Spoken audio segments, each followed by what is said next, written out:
Welcome back ناظرین، وہی سے سلسلہ جوڑتے ہیں جہاں پہ ختم کیا تھا۔ میں جی آر بلوچ صاحب دوبارہ آپ کی طرف آتا ہوں۔ آپ نے جو بحث شروع کی تھی اسی کو لے کے ہم چلے آگے۔ میں نے ابھی پروگرام کے دوران ہی، نقوی صاحب بھی ہمیں جوائن کر چکے ہیں۔ Naqvi sahab welcome to the show. Programme کے دوران ہی میں نے 2-3 چیزیں دیکھی ہیں جی آر بلوچ صاحب، میں آپ کے سامنے رکھنا چاہوں گا۔ ایک تو اسلحے کی صرف بات کر لیں آپ امریکہ کی، تو رشیا کا جو شیئر تھا اس پہ اسلحے کی برآمدات پہ، رشیا کا کچھ 67% شیئر تھا، اب کم ہو کے 60% ڈاؤن گیا ہے۔ امریکہ نے اس کو انگیج کیا 2-3 جنگوں میں، 60% رشیا ڈاؤن ہو گیا ہے اسلحہ ایکسپورٹ میں۔ اچھا، امریکہ کھڑا ہے 42% پہ، چائنا ٹوٹلی اتنے بڑے سائز کے باوجود 5% پہ ہے، اور میجر اس کا بائر جو ہے چائنی اسلحے کا وہ پاکستان ہے۔ اچھا، اب آپ امریکہ کا میں پہلے ہی بتا چکا ہے کہ 42% پہ اس وقت کھڑا ہے۔ اب آپ اس ساری لڑائی میں دوسری پروڈکٹ کی بات کر لیں، آئل کی۔ امریکہ آئل میں اس حد تک آگے جا چکا ہے کہ وہ سعودی عرب اور رشیا ان سب سے آگے جا چکا ہے، یعنی اس کی جو ڈیلی پروڈکشن ہے، اس کی جو اینول پروڈکشن ہے، اس کی جو ایکسپورٹ ہے، وہ رشیا اور سعودی عرب کو ملا کے بھی اس کو کراس کر رہی ہے۔ اس کا مطلب ہے کہ یہاں پہ مڈل ایسٹ کا جتنا آئل تھا اس کو وہ تباہ کر رہا ہے، جتنی انرجی اس کو برباد کر رہا ہے، اس کا رستہ بھی رک رہا ہے، اور خود امریکہ اس میں بہت آگے نکل رہا ہے۔ امریکن کمپنیز نکل رہی ہیں اور وہ بزنس بھی کر رہی ہیں، اور پوری دنیا کو وہ اپروچ بھی کر رہی ہے کہ ہم سے آئل لیں۔ ایون پاکستان بڑا متاثر ہوا ہے امریکی آئل سے، 60 لاکھ بیرل تو آپ نے بھی لیا ہے نا جی، پاکستان نے بھی۔ تو اس کا مطلب ہے کہ امریکہ تو ہر جنگ کے پوری طرح سے کیلکولیٹڈ معاملات لے کے چل رہا ہے، لڑائی اپنی جگہ لیکن معاشی فوائد اپنی جگہ۔ جی آر بلوچ صاحب۔ شکریہ۔ آئی تھنک یہ بحث بہت انٹرسٹنگ ڈائریکشن کی طرف جا رہی ہے، اور اس لیے ضروری ہے سمجھنا ہمیں کہ ہمیں اسی کو دیکھ کے ہی اپنی جو پالیسیز ہیں ان کو استوار کرنا چاہیے۔ جذباتیت، روحانیت، یہ تمام چیزیں بہت اچھی فیلنگس ہیں، بٹ جو ریئلٹی آن گراؤنڈ ہے، جو دنیا جس طرح سے چلتی ہے، اس کو دیکھنا ضروری ہے۔ ایک اور چیز جو آپ کائنڈلی بتائیے گا، ضرور شیئر کیجئے آڈینس اور ہمارے ساتھ، کہ اگر آپ ٹوٹل ڈیفنس بجٹ کو دیکھیں تو 1.5 ٹریلین یو ایس ہے، اس کے بعد اگلی 5 کنٹریز بھی اس کے برابر نہیں ہوتی، سو مچ۔ اور سیکنڈ، جب ٹرمپ آئے تو سب سے بڑی جو ایلوکیشن بجٹ کو بڑھانے کی ہوئی ہے وہ ڈیفنس میں 500 بلین کا، ½ ٹریلین بڑھا دیا ہے۔ پہلے 900 تھا، وہ اب وہ 1.5 ٹریلین ڈالرز ہو گیا ہے۔ یہ بجٹ کیوں بڑھایا جاتا ہے؟ اس کے پیچھے کیا ہے؟ کون لابیز ہیں؟ کہاں سے پیسہ یہ آتا ہے؟ سو آئی تھنک یہ ہمیں اس چیز کو بتانا چاہیے کہ ان کے لیے جو ملٹری انڈسٹریل کمپلیکس ہے، اس کے لیے جانے کچھ بھی نہیں ہے۔ 170 بچے اگر مینار میں شہید ہو جاتے ہیں ایران میں، یا غزہ میں 2 لاکھ لوگ شہید ہو جاتے ہیں، اس میں بچے میجورٹی اور ویمن، اٹ ڈزنٹ کیئر۔ اچھا جی آر بلوچ صاحب، اگر اجازت دیں تو میں تھوڑا سا، آپ نے جو حکم جاری کیا تھا، یونائٹڈ اسٹیٹ کا جو بجٹ ہے یہ 1 ٹریلین سے زیادہ ہے، یعنی 1.5 جی 1.5 $954 بلین۔ اچھا، یہ 25 میں تھا، ایک ہے، لیکن اس سے ہٹ کے بھی کچھ ان کا وہ ہے کچھ ایریاز میں، لیکن ٹریلین سے زیادہ ہو جاتا ہے۔ اچھا خیر، چائنا کا $336 بلین ہے، رشیا کے 190 ہے، اور اسرائیل کا $48 بلین، یعنی کہ امریکہ کا دفاعی بجٹ چین سے 3 گنا زیادہ ہے۔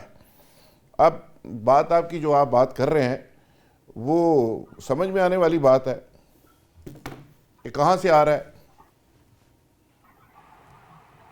جی ڈیفینیٹلی، دیکھیے یہ جنگیں، ہاں دیکھیے ان جنگوں کو، اس انڈسٹری کو چلانے کے لیے، دیکھیے ان جنگوں کو چلانے کے لیے اور اس انڈسٹری کو چلانے کے لیے they need an ideology۔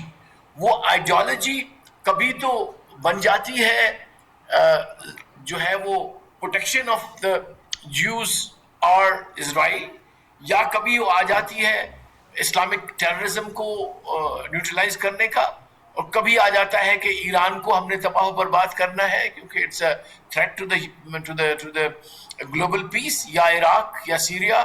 So I think اب، اور پھر یہ کہ وہی ہمارے لوگ مینس مسلمان، وہی ہمارے عرب بھائی وہی پیسہ دیتے ہیں ان کو، خریدتے ہیں ویپنز، اور وہی ویپنز پھر اسرائیل استعمال کرتا ہے اپنے ہی عربوں کو، اپنے ہی مسلمانوں، ہمارے مسلمان اور ہمارے عرب بھائیوں کو قتل کرنے کے لیے.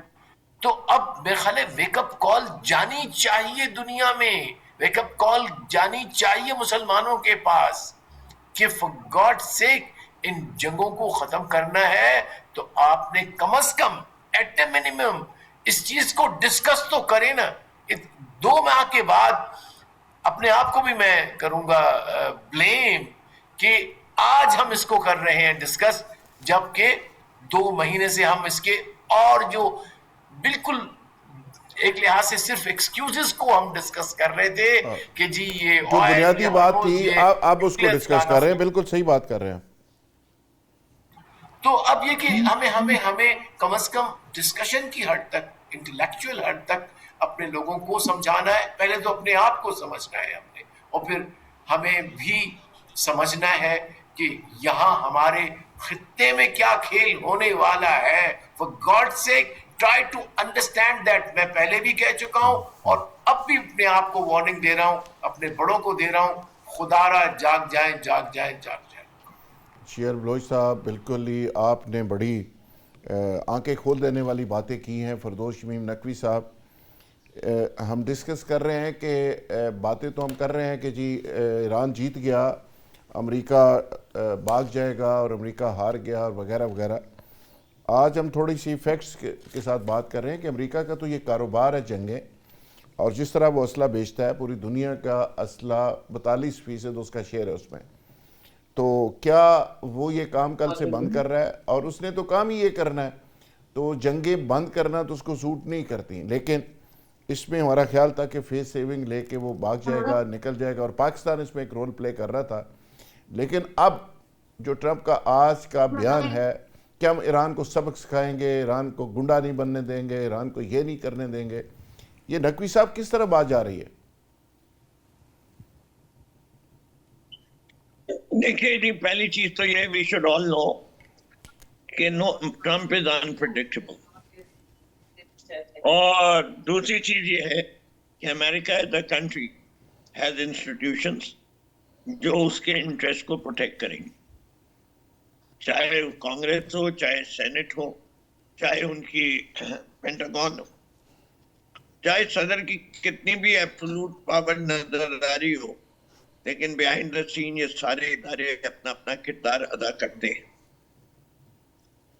بڑے آرام سے یہاں بات ہو رہی ہے کہ نیوکلیئر وار ہونے والی ہے. میرے خیال سے nuclear war is such a big disaster کہ اس کے بارے میں اب دنیا سوچ بھی نہیں سکتی. جیسے کہ نیوکلیئر وار کو محدود کرنا، اگر ایک بم چل جائے گا تو ایک تو اس کا فال آؤٹ، اور پھر جو باقی ہے وہ کہاں کہاں چلیں گے اس کا کچھ کہا نہیں جا سکتا. آلریڈی صدر ٹرمپ صاحب نے has made the world a dangerous place to live in.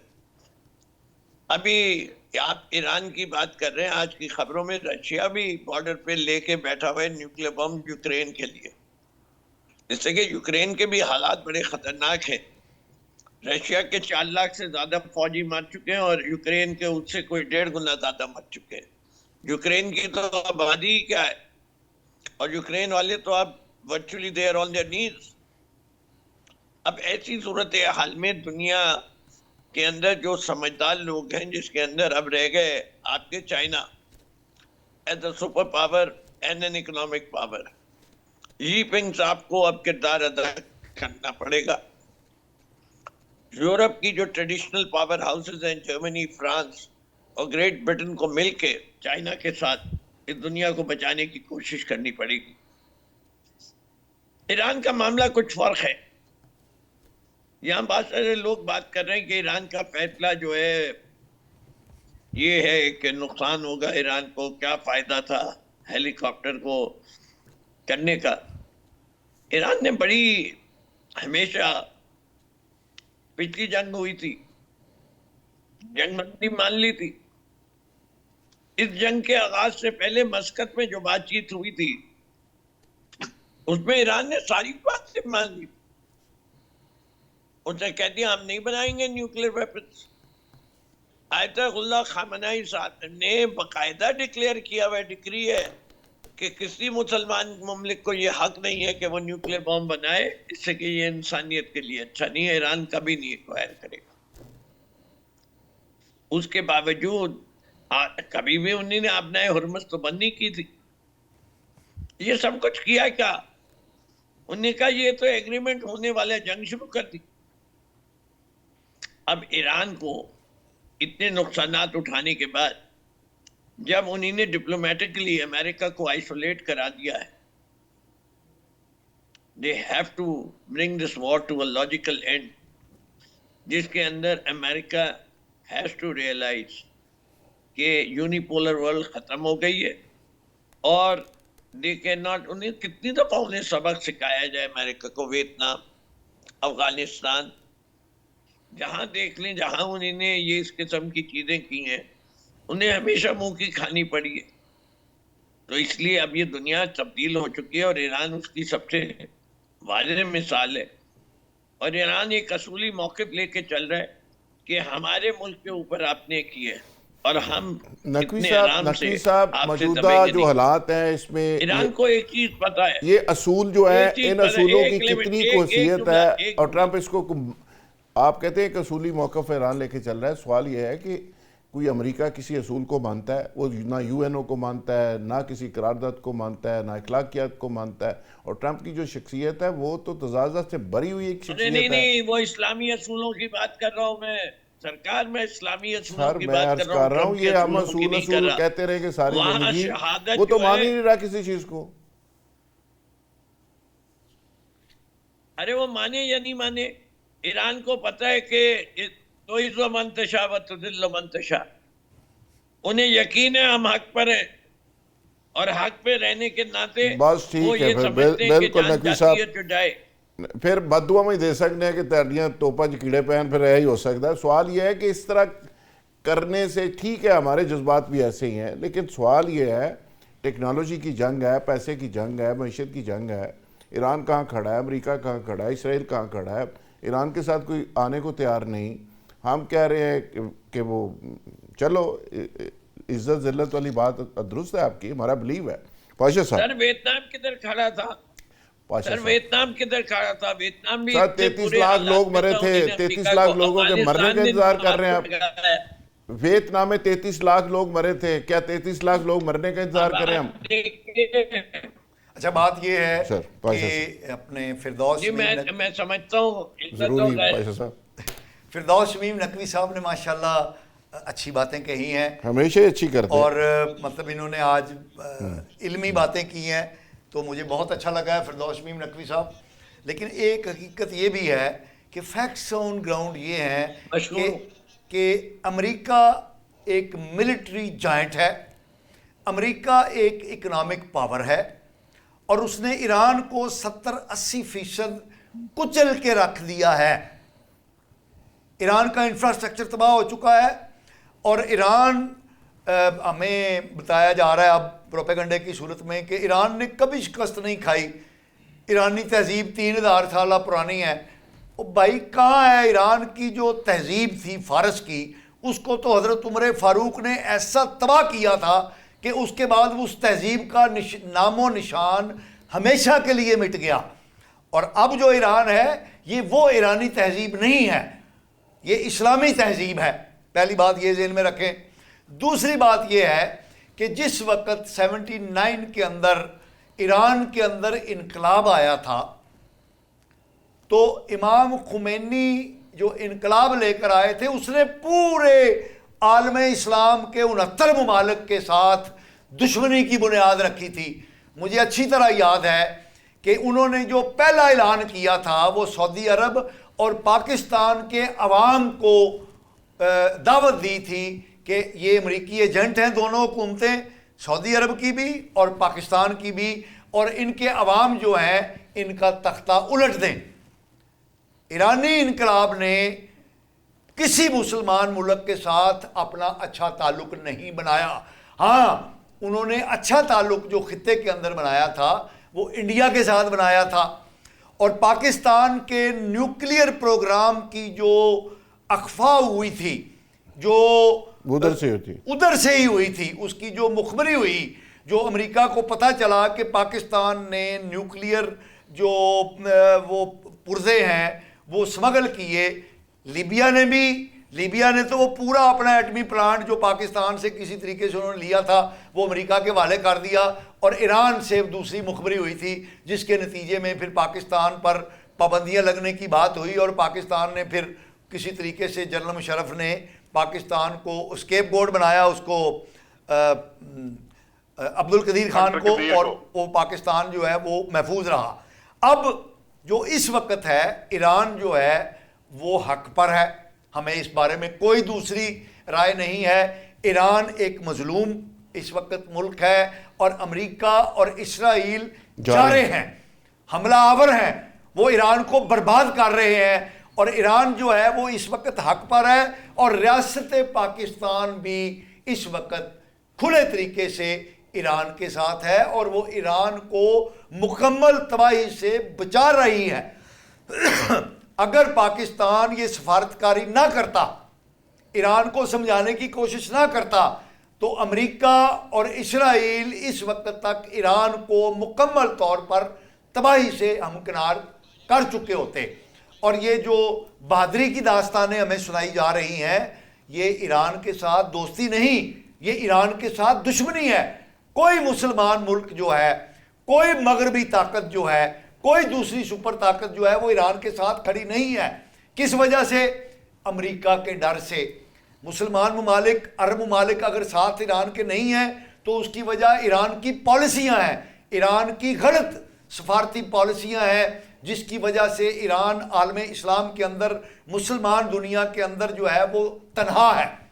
اور یہ پاکستان کا بڑا پن ہے کہ پاکستان جو ہے وہ اس وقت ایران کو مکمل تباہی سے بچانے کی کوشش کر رہا ہے، اور ریاست پاکستان اور پاکستان کے عوام ایران کو مظلوم سمجھتے ہیں، حق پر سمجھتے ہیں، اور ہم یہ چاہتے ہیں کہ ایران جو ہے وہ محفوظ رہے، جتنی جلدی ممکن ہو یہ جنگ ختم ہو جائے اور ایران جو ہے وہ مکمل تباہی سے بچ جائے۔ بریگیڈیئر صاحب، بریگیڈیئر غضنفر صاحب، یہ ہے کہ ہم ہسٹوریکل پرسپیکٹو میں تو بہت جاتے ہیں، ہم چیزوں کو بہت انٹر ریلیٹ کرتے ہیں، بہت چیزوں کو تاریخ میں بیان کرتے ہیں سر، لیکن بات یہ ہے کہ جنگ ختم کس طرح ہوگی؟ کیا ایران یہ کہہ دے کہ جی ہم آپ کو یہ اٹھا کے جو یورینیم میں اٹھا کے دیتے ہیں، آپ آئیں جی ہمارے ملک پہ قبضہ کرنے کا، جنگ اس طرح ختم ہوگی؟ جنگ ختم کس نے کرنی ہے؟ جنگ جس نے شروع کیا اسی نے ختم کرنی ہے۔ شروع کس نے کی ہے؟ شروع کی ہے امریکہ نے شروع کیا، اسرائیل۔ آپ چاہتے ہیں کہ اسرائیل آ کے امریکہ ایران کے اوپر قبضہ کر لے؟ اگر یہ چاہتے ہیں آپ کہ اسرائیل، جس نے مڈل ایسٹ میں ایک پودا لگا دیا ہے یو اے ای کے نام پہ، جہاں پہ گریٹر اسرائیل کا تخم بو دیا ہے، آپ سمجھتے ہیں وہ تخم اسرائیل میں بھی آ کے، ایران میں بھی آ کے بو دیا جائے؟ ایران مختلف تہذیبوں کے اتوار سے گزرا ہے، اور ہر اتوار میں ان کا کانڈکٹ ڈفرنٹ رہا۔ اب ایران نے 42 سال 42 ایئر سینکشن برداشت کی ہے، چائنا نے ان کے ساتھ بارٹر ٹریڈ کی ہے۔ آپ امریکہ کی بہت بڑی بڑی کوالٹیز بیان کرتے ہیں نا، اب امریکہ کا دیکھ لیجیے گا، امریکہ کا 87.3 بلین ڈالر بیرل ریزرو تھا، آج ان کا اسٹریٹجک بیرل آئل ریزرو جو ہے وہ لوئسٹ پیج پہ پہنچا ہوا ہے۔ امریکہ آئل کمپنی کے پیٹرولیم کے منسٹر کا ہے ہمارے پاس 2.5 ہفتوں کا تیل رہ گیا، اور جو اسٹریٹجک ریزرو ہوتا ہے نا وہ 172 ملین بیرل ٹرمپ ریلیز کر چکا ہے۔ امریکہ کی اکانومی کی حالت دیکھیں، یہ یہاں بیٹھ کے یہ کہہ دینا کہ امریکہ بہت بڑی طاقت ہے، بہت بڑی بریگیڈیئر صاحب جب سے اپنے ہوش سنبھالی ہے نا کیا حال ہے، تو ہم امریکہ کے بارے میں یہی سنتے آ رہے ہیں کہ اگلے ہفتے امریکہ ختم ہو جائے گا۔ نہیں، دوسری بات یہ ہے کہ امریکہ کی ڈیفنس پروڈکشن کیوں زیادہ ہے، سوچا کبھی آپ نے؟ سر، اس لیے کہ امریکہ کی ڈپلائمنٹ ہے آل اکراس دی ورلڈ۔ اگر ابراہم لنکن باہر جاتا ہے تو اس کو مینٹین کرنے کے لیے، اپنی فورس کو مینٹین کرنے کے لیے امریکہ کو جو ہے وہ آرسنل چاہیے۔